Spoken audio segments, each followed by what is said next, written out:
Hello friend, सूरज study centre में आप सभी का स्वागत है। तो फ्रेंड बता दें कि आज के क्लास में हम क्लास 10th के फिजिक्स के ऑब्जेक्टिव क्वेश्चन को पढ़ेंगे।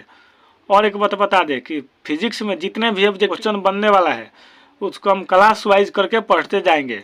तो फ्रेंड आज का हमारा फिजिक्स का पहला क्लास है और इसके बाद ही अब आपको लगता है क्लास मिलेगा फिजिक्स में, और जितना भी ऑब्जेक्टिव क्वेश्चन होगा जो क्लास 10th में पूछा जाएगा उसको हम पढ़ेंगे। तो आइए हम क्लास को स्टार्ट करते हैं। तो फ्रेंड आज का हमारा पहला प्रश्न है, निकट दृष्टि वाला व्यक्ति किस लेंस का व्यवहार करता है। तो फ्रेंड बता दें कि निकट दृष्टि दोष वाला व्यक्ति ऑल्टर लेंस का व्यवहार करता है, या ये भी पूछ सकता है कि निकट दृष्टि दोष वाले व्यक्ति में किस लेंस का उपयोग किया जाता है। तो फ्रेंड उसका भी होगा ऑल्टर लेंस। चलिए बढ़ते अपने दूसरे प्रश्न की ओर। तो फ्रेंड हमारा दूसरा प्रश्न है, किसी बिंब का वास्तविक प्रतिबिंब समान आकार का प्राप्त करने हेतु बिंब को उत्तल लेंस के सामने कहाँ रखें। तो फ्रेंड बता दें कि किसी भी प्रतिबिंब के वास्तविक प्रतिबिंब प्राप्त करने के लिए किसी भी वस्तु को वक्रता केंद्र पर रखा जाता है। तो इसका करेक्ट आंसर बी होगा, वक्रता केंद्र। चलिए बढ़ते अपने अगले प्रश्न की ओर। तो फ्रेंड हमारा अगला प्रश्न है, किसी दर्पण से आप चाहें कितनी ही दूरी पर खड़े हो आपका प्रतिबिंब सदैव सीधा प्रतीत होता है, यह किस दर्पण में होता है। तो फ्रेंड बता दें कि यह समतल दर्पण अथवा उत्तल दर्पण में होता है। तो इसका करेक्ट आंसर डी होगा, समतल दर्पण अथवा उत्तल दर्पण। चलिए बढ़ते अपने अगले प्रश्न की ओर। तो फ्रेंड हमारा अगला प्रश्न है, हरा प्रकाश में लाल गुलाब का फूल दिखाई देता है।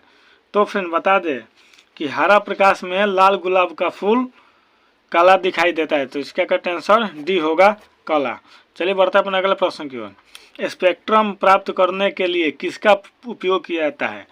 तो फ्रेंड बता दें कि कभी भी स्पेक्ट्रम प्राप्त करने के लिए प्रिज्म का उपयोग किया जाता है। तो इसका करेक्ट आंसर डी होगा, प्रिज्म। स्पेक्ट्रम प्राप्त करने के लिए प्रिज्म का उपयोग किया जाता है। चलिए बढ़ते अपने अगले प्रश्न की ओर। तो फ्रेंड हमारा अगला प्रश्न है, दाढ़ी बनाने में कौन सा दर्पण उपयुक्त होता है। तो फ्रेंड बता दें कि दाढ़ी बनाने में अवतल दर्पण का उपयोग किया जाता है, क्योंकि इसमें कोई भी प्रतिबिंब बारह दिखाई देता है। तो इसका इसलिए इसका आंसर बी होगा, अवतल दर्पण। तो फिर आप समझ चुके हैं कि दाढ़ी बनाने में अवतल दर्पण का उपयोग किया जाता है। चलिए बढ़ते अपना अगला प्रश्न की ओर। तो फ्रेंड हमारा अगला प्रश्न है, सामान्य दृष्टि के वयस्क के लिए सुस्पष्ट दर्शन की अल्पतम दूरी लगभग होती है।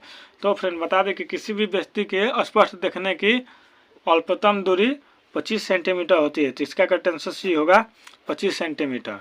चलिए बढ़ते अपने अगला प्रश्न की ओर। तो फिर हमारा अगला प्रश्न है, निम्न में से कौन सा पदार्थ लेंस बनाने के लिए प्रयुक्त नहीं किया जा सकता है। तो फ्रेंड बता दें कि लेंस बनाने के लिए मिट्टी का प्रयोग नहीं किया जाता है। इसमें जो ऑप्शन दिया है जल, कांच, प्लास्टिक, ये तीनों का प्रयोग किया जाता है लेंस बनाने में, जबकि मिट्टी का प्रयोग नहीं किया जाता है। तो इसलिए इसका करेक्ट आंसर डी होगा, मिट्टी। चलिए बढ़ते अपना अगला प्रश्न की ओर। तो फ्रेंड हमारा अगला प्रश्न है, किसी वस्तु का प्रतिबिंब नेत्र के किस भाग पर बनता है। तो फ्रेंड बता दें कि किसी भी वस्तु का प्रतिबिंब नेत्र के रेटिना या दृष्टिपटल पर बनता है। तो इसका करेक्ट आंसर बी होगा, रेटिना या दृष्टिपटल। किसी भी वस्तु का प्रतिबिंब नेत्र के रेटिना या दृष्टिपटल पर जाकर बनता है।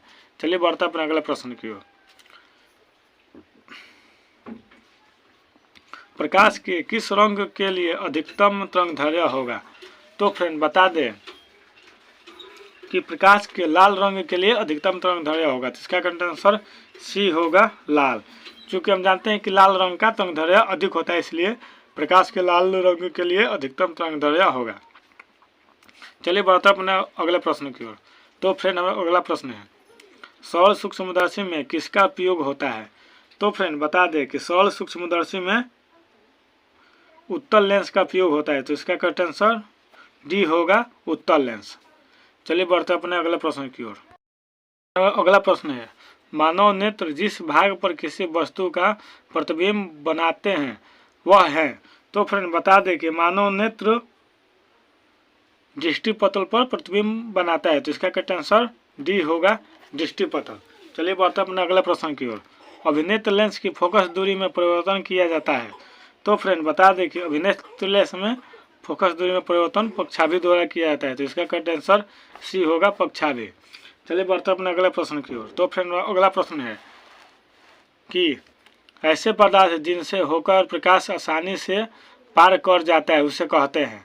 तो फ्रेंड जिससे प्रकाश आसानी से पार कर जाता है उसे पारदर्शी पदार्थ कहते हैं। तो इसका करेक्ट आंसर ये होगा पारदर्शी। चलिए बढ़ते अपने अगले प्रश्न की ओर। तो फ्रेंड हमारा अगला प्रश्न है निम्नलिखित में से किस दर्पण द्वारा किसी वस्तु का वास्तविक प्रतिबिंब प्राप्त किया जाता है। तो फ्रेंड बता दें कि किसी भी वस्तु का वास्तविक प्रतिबिंब प्राप्त करने के लिए अवतल दर्पण का उपयोग किया जाता है। तो इसका करेक्ट आंसर बी होगा अवतल दर्पण। चलिए मिलते हैं किसी नेक्स्ट वीडियो में, तब तक के लिए टाटा बाय बाय।